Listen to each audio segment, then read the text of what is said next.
નમસ્કાર દર્શક મિત્રો, હું શીતલ મહેતા ન્યૂઝ ઓફ કચ્છમાં આપનું સ્વાગત છે। જોઈએ આજના સમાચાર। માંડવી તાલુકાના વાંઢમાં બેન્ટોનાઇટ અને ડગાડામાં માટીની ચોરી ખનીજ વિભાગે પકડી પાડી। 3 કરોડ 11 લાખના વાહનો કબજે કર્યા। પશ્ચિમ કચ્છમાં ખનીજ ચોરીની વ્યાપક ફરિયાદને લઈને ખાણ ખનીજ વિભાગ દ્વારા 2 સ્થળોએ દરોડો પાડવામાં આવ્યો હતો, જેમાં 3 કરોડના 11 વાહનો કબજે કરી આગળની કાર્યવાહી હાથ ધરી છે। ભુજ તાલુકાના ડગાડા ગામે સાદી માટીની ચોરી થતી હોવાની બાતમી મળી હતી, જેના આધારે ભુજ ખાણ ખનીજ વિભાગની ટીમે દરોડો પાડ્યો હતો। અહીં સરકારી જમીનમાં ગેરકાયદે ખનીજ ઉસેડવામાં આવતું હતું। દરોડો પડ્યો ત્યારે ખોદકામ ચાલુ હતું। સ્થળ પરથી 2 એક્સવેટર, 2 ડમ્પર અને 1 લોડર કબજે કરવામાં આવ્યું હતું। આ વાહનોની કિંમત 1 કરોડ 40 લાખ આંકવામાં આવી છે। ડમ્પર અને લોડર પધ્ધર પોલીસની કસ્ટડીમાં રાખવામાં આવ્યા છે।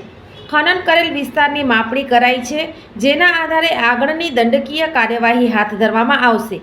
આ તરફ માંડવી તાલુકાના વાંઢ ખાતે સીમ વિસ્તારમાં દરોડો પાડવામાં આવ્યો હતો, જેમાં સરકારી પડતર જમીનમાં બેન્ટોનાઇટ ખનીજનું બિનઅધિકૃત ખનન તથા વહન કરવામાં આવતું હતું। સાઇટ પરથી 3 ડમ્પર, 2 એક્સવેટર મશીન અને 1 જેસીબી કબજે કરી ગઢસીસા પોલીસની કસ્ટડીમાં મૂકવામાં આવ્યા છે। આ વિસ્તારના ખાડાની પણ માપણી કરવામાં આવી છે।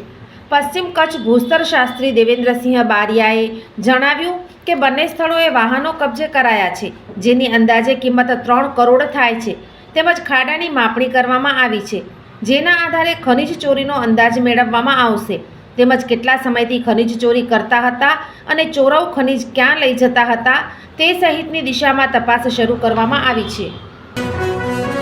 સોફ Kutch power by Opal electronics, LG best shop, Vijaynagar road Bhuj, Rambag road Adipur. Power by KC jewellers, latest fashion ડિઝાઇનના ઓર્નામેન્ટ્સનો વિશ્વાસપાત્ર શોરૂમ, હોસ્પિટલ રોડ ભુજ।